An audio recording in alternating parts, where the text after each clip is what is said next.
All right, we got a 2023 Lynx Shredder. This is a 4100 long track.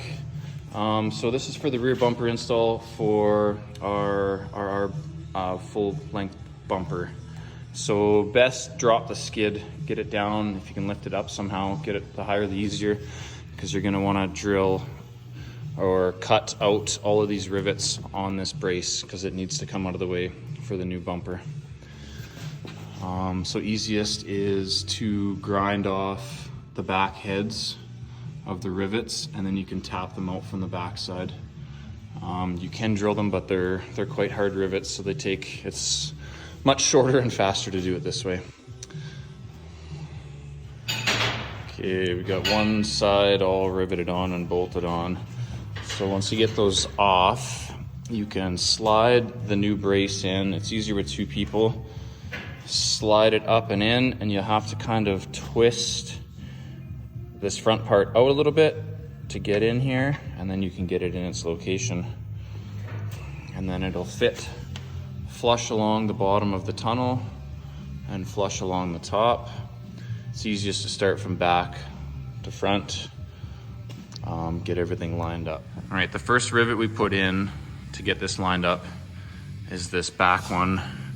We use the stock holes underneath here to rivet, but we start with this one, get it lined up, and then we went way to the front, this very front rivet, which is this one up here.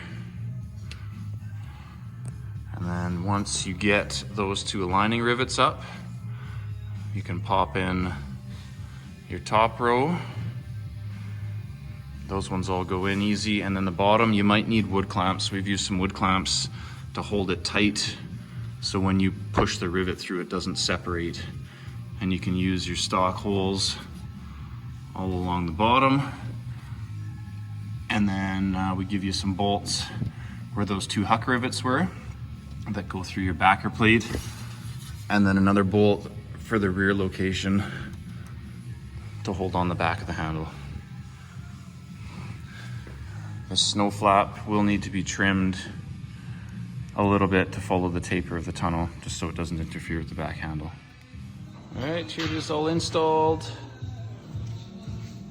All the rivets in, bolts through the huck rivet holes.